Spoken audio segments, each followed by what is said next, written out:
Bienvenida o bienvenido a esta nueva inversión profunda.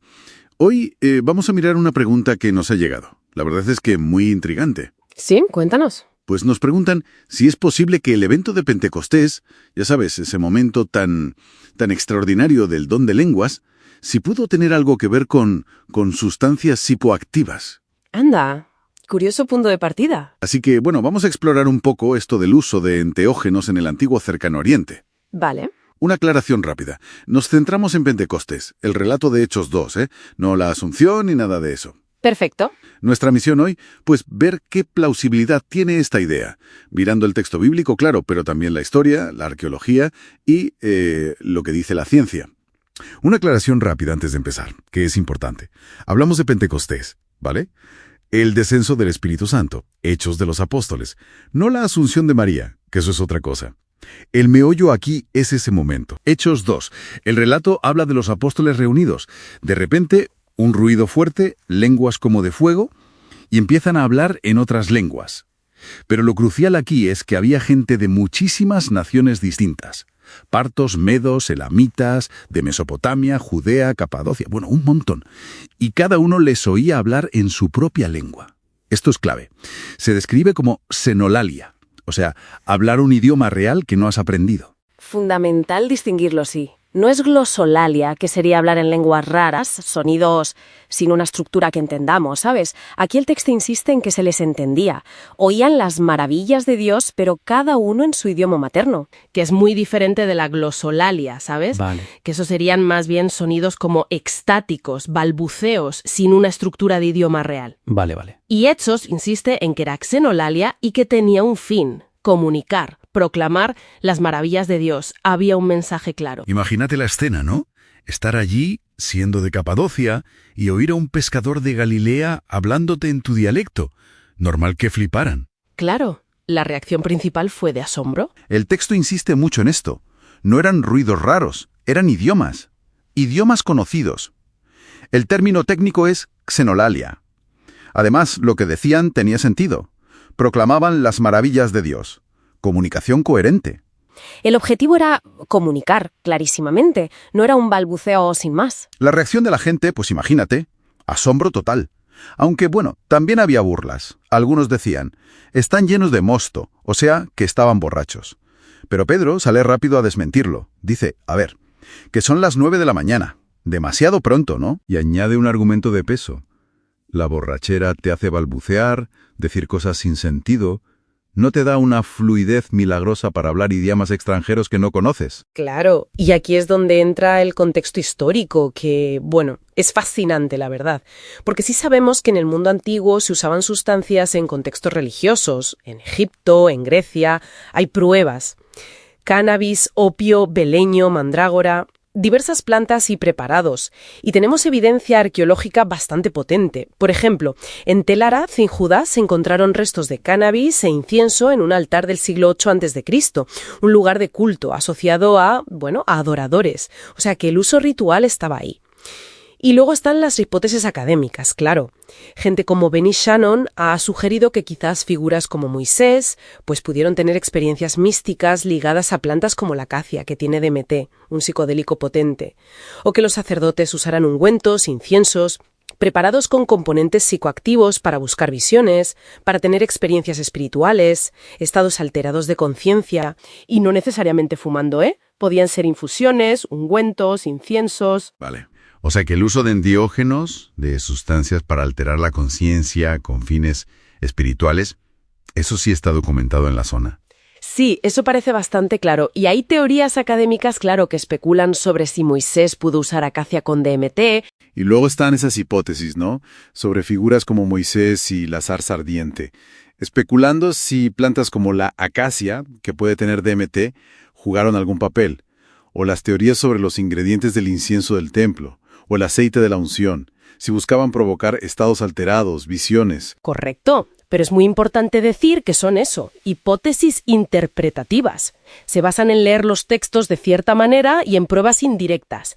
Y lo más importante, el propósito que se les suele atribuir a esos usos tanto los confirmados como los hipotéticos, era inducir experiencias místicas internas, visiones, contacto personal con lo divino, alterar la percepción de uno mismo, no facilitar que te pongas a hablar en público y que te entiendan en varios idiomas a la vez.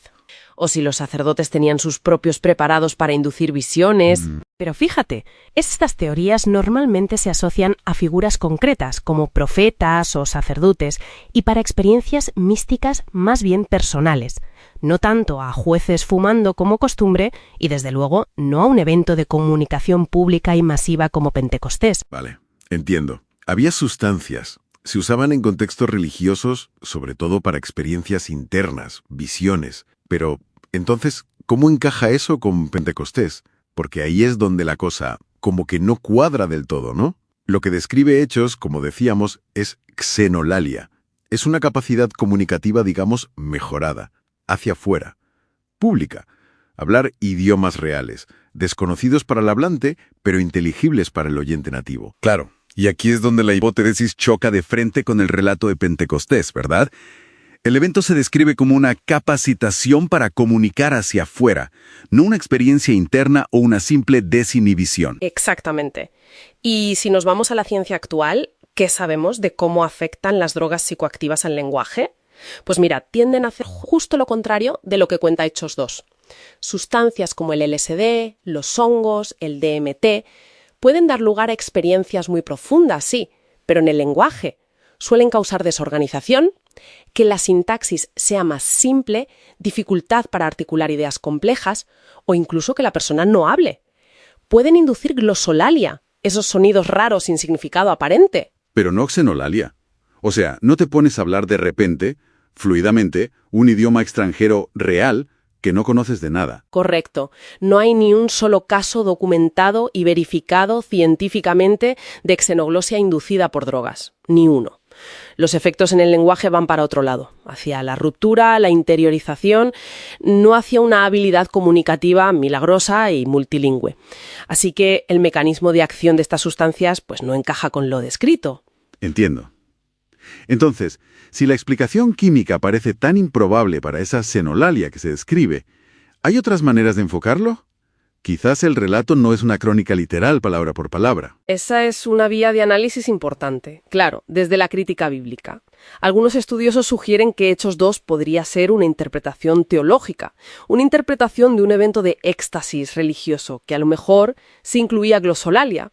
Y el autor, Lucas, pudo presentarlo como xenolalia para destacar la universalidad del mensaje cristiano desde el principio, ¿sabes? Para mostrar cómo se cumplían profecías y el poder del Espíritu Santo para romper barreras.